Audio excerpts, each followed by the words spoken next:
푯대를 향하여 그리스도 예수 안에서 하나님이 위에서 부르신 부름의 상을 위하여 달려가노라. 아멘. 그래서 올해는 이렇게 하려고 합니다. 제가 선창을 하죠. 푯대를 향하여, 그러면 여러분들은 오직 예수, 다시 예수입니다. 어렵지 않죠? 자, 연습 한번 해볼게요. 푯대를 향하여. 이 어려운 것을 이렇게 해내시네요. 저는 얼마나 긴장했는데요. 그래서 올해 표입니다. 푯대를 향하여, 그러면 오직 예수, 다시 예수. 이것이 올해 우리 교회가 외치고 나아갈 표입니다. 자, 연습은 다 했으니까 진짜 해보죠. 자, 푯대를 향하여 예수, 다시 예수. 이게 액션이 안 들어가면 이게 뭔가 싱겁습니다. 예수님도 오시다가 다시 말하겠다 할 것 같습니다.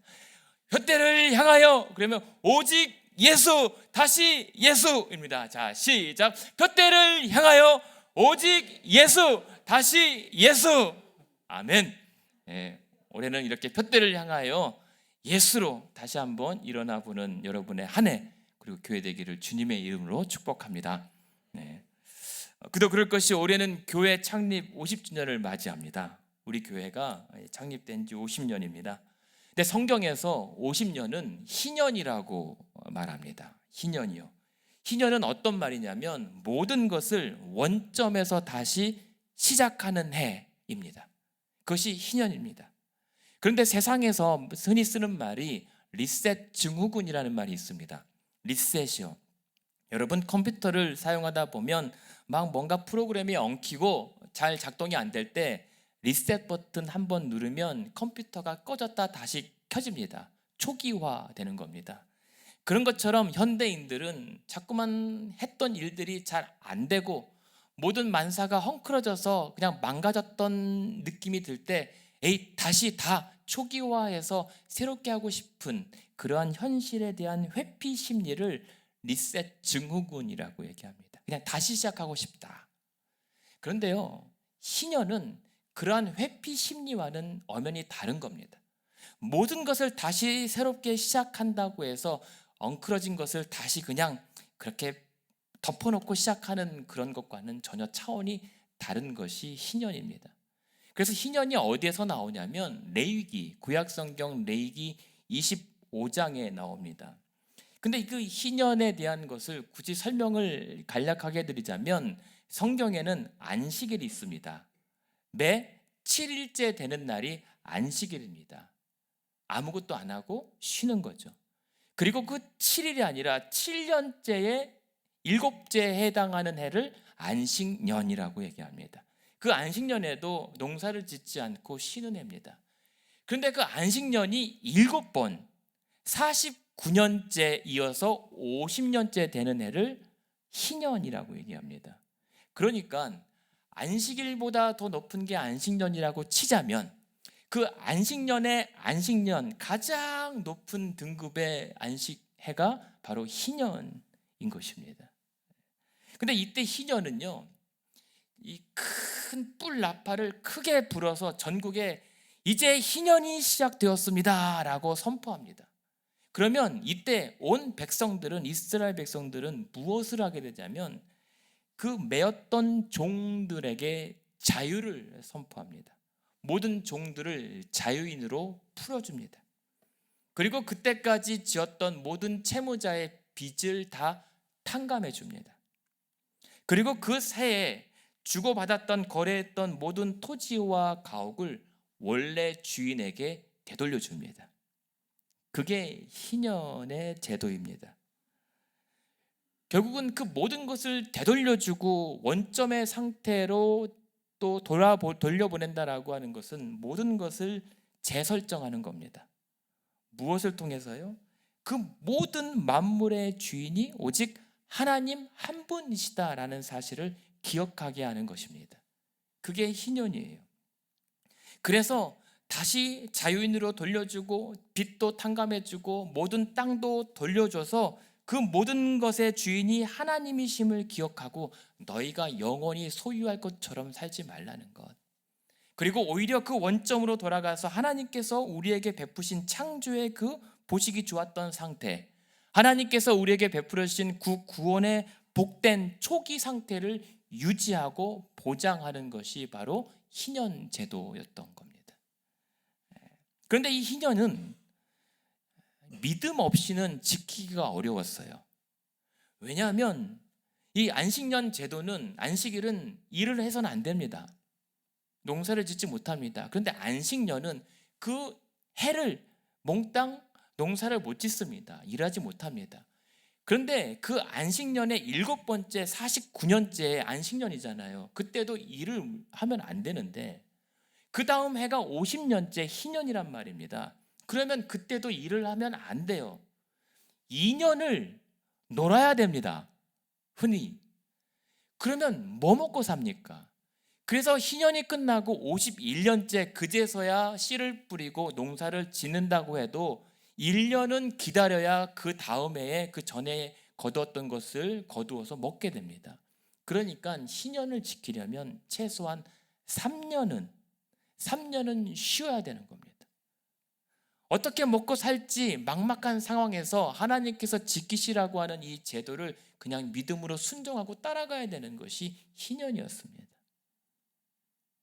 근데 그 상황에서 하나님께서, 슬라이드 그 다음에 한 장 있는데요, 뭐라고 얘기하시냐면, 그래서 그 최소 3년의 수익이 없는, 그래서 희년을 지키고 싶어도 지킬지 두려워하는 성도들에게 하나님께서 이렇게 말씀하십니다. 레위기에서 너희가 무엇을 먹으리요 하겠지만 내가 명령하여 내 복을 너희에게 주어서 소출에 3년 동안 쓰기에 족하도록 해주겠다. 그러니까 나 믿고 한번 해봐라.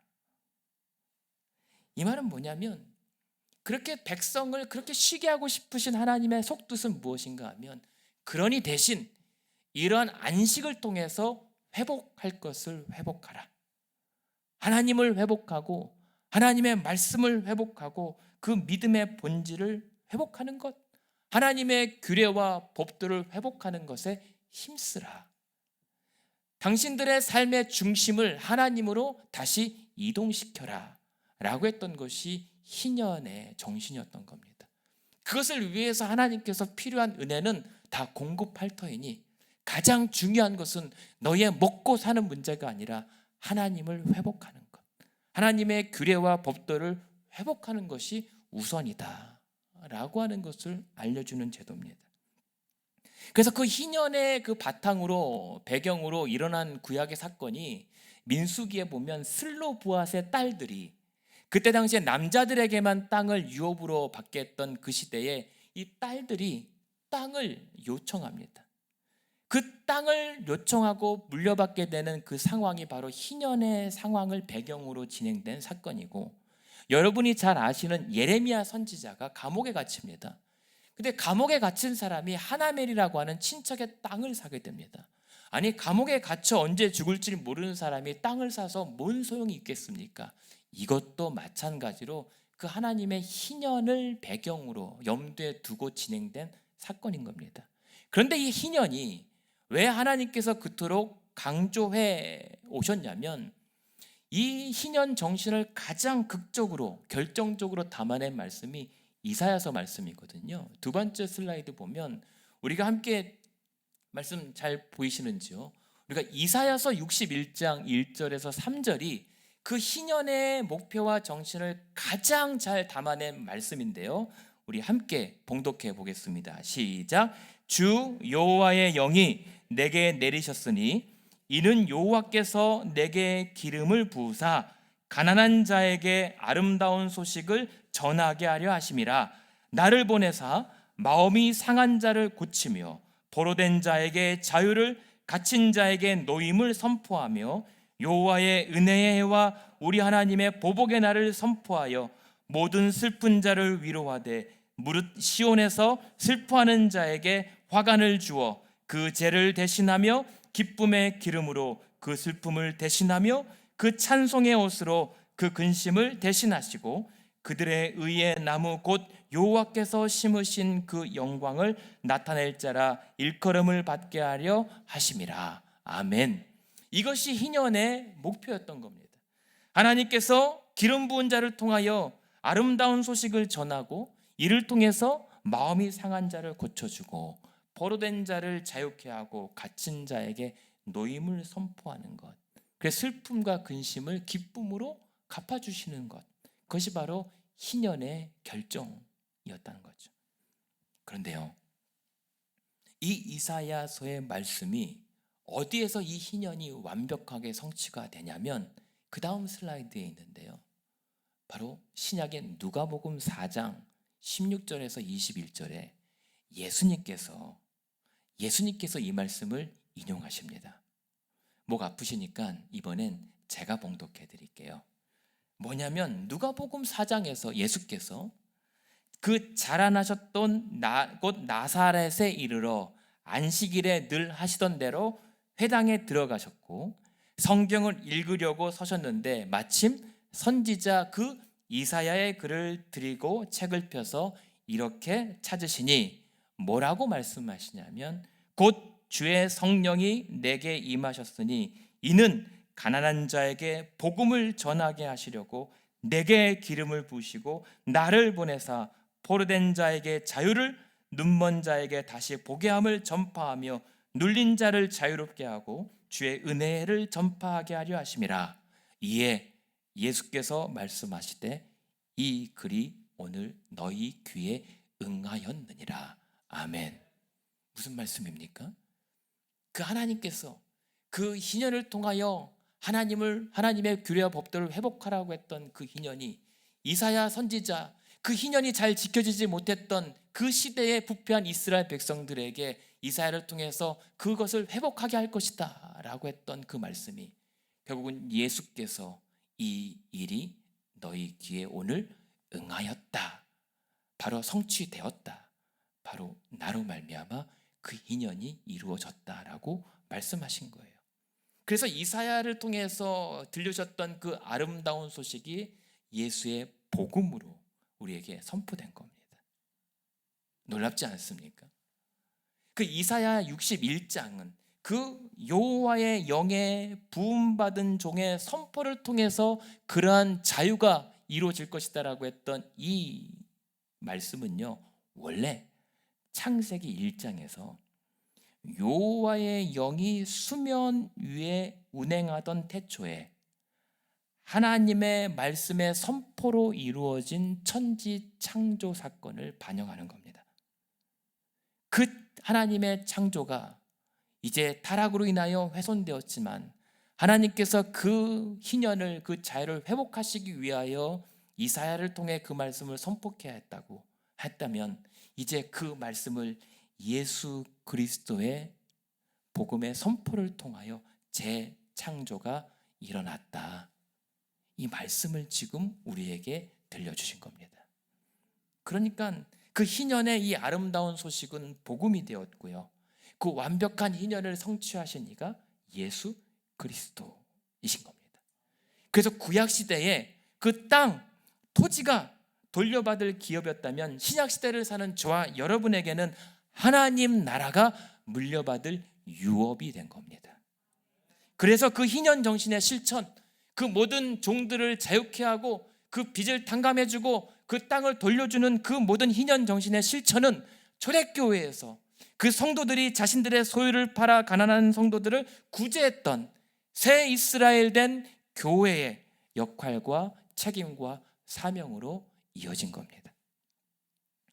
그것이 희년을 맞이하는 우리 교회에 부여하신 사역과 회복해야 될 은혜입니다. 그래서 희년하면 아무것도 안 하고 쉬는 것이 아니라 하나님과 그 말씀을 회복하고 우리 믿음의 그 본질을 회복하기에 집중하는 쉼이어야 하는 겁니다. 그래서 뭐라고요? 표대를 향하여, 그러니까요. 그래서 그러는 거예요 지금. 그래서 몇 번 했는데 이럴 거라서. 그래서 다시요. NG. 그래서 희년이라고 하는 것은 아무것도 안 하고 쉬는 것이 아니라 하나님과 하나님의 말씀을 회복하고 우리 믿음의 본질에 집중하며 쉬는 쉼이어야 되는 겁니다. 그래서 푯대를 향하여 오직 예수, 다시 예수여야 되는 겁니다. 예. 왜냐하면 우리가 향하고 있는 이 푯대가 바로 예수 그리스도이시기 때문입니다.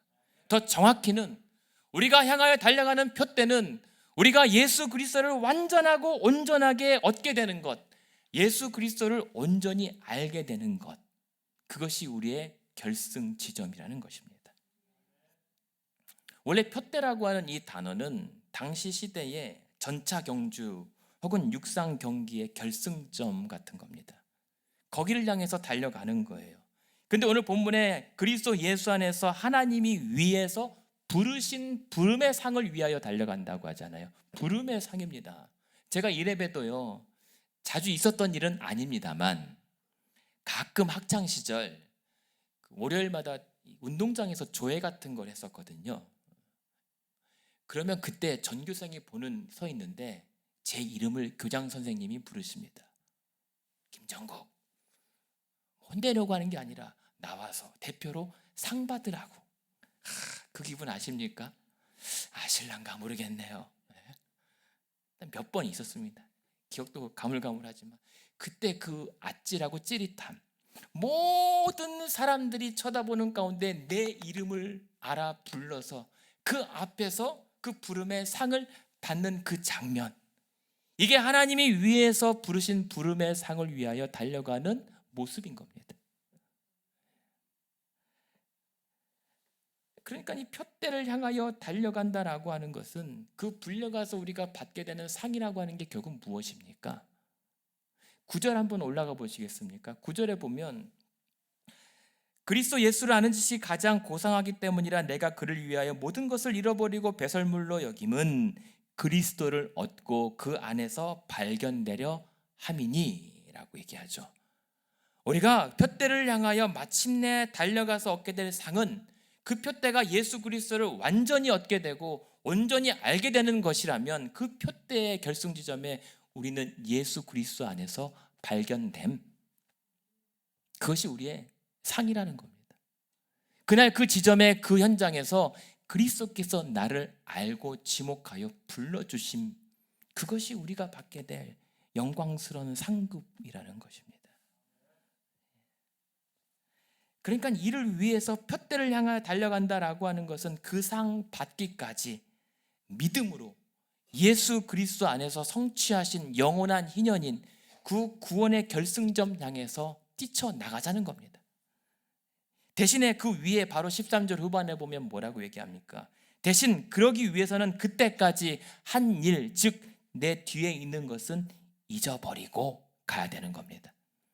자꾸만 뒤돌아보거나 자꾸만 지난 과거에 매여 있지 말고 앞서가신 그 예수를 바짝 따라붙어 쫓아가는 것, 그것이 푯대를 향하여 갈 수 있는 방법입니다. 여기서 달려가다라고 하는 이 단어가 재밌어요. 그 푯대를 향하여 달려간다라고 하는 이 말은 집요하다는 뜻입니다. 집요하게 쫓아가는 겁니다. 온 힘을 쥐어짜서 가는 거예요.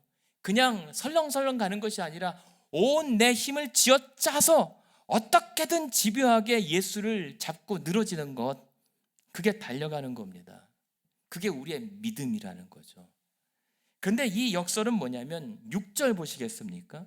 3장 6절에 보면 바울이 자신을 뭐라고 소개하냐면 내 열심으로는 지난날 교회를 박해했던 자다라고 했던 이 박해하다라고 하는 단어가 바로 이 달려가다라는 단어랑 똑같아요. 같은 단어예요. 그러니까 이전에 바울 나는 집요하게 교회와 성도를 괴롭혔던 자다. 근데 이제 그리스도의 복음으로 말미암아 이제는 예수를 집요하게 쫓아가는 자가 된 것이다. 이것이 바울의 경주였고 그 경주에 저와 여러분이 함께 달리게 된 것입니다. 여러분, 예수 그리스도를 향하여 달려갈 때 한 가지입니다. 뒤돌아보지 말고 오직 앞서가신 예수를 쫓아 달려가는 것. 그 대회에 참가할 자격은 딱 한 가지입니다. 예수 그리스도입니다. 규칙도 딱 한 가지입니다. 예수 그리스도 그 한 길 위로만 달려가야 됩니다. 빠르지 않아도 돼요. 우리에게 위로가 되는 것은 빠르지 않아도 되고, 누가 가장 먼저 들어갔느냐는 중요하지 않아요. 끝까지 달렸는가, 끝까지 가보았는가, 그게 승리자인 겁니다. 그래서 우리가 그 길 가다가 때로는 빨리 달릴 때도 있어요. 때로는 발걸음이 안 떼질 때가 있습니다. 그냥 주저앉고 싶을 때가 있습니다. 그래도 주저앉아서라도 그냥 그 길 위에 기어서라도 가기만 하면 됩니다.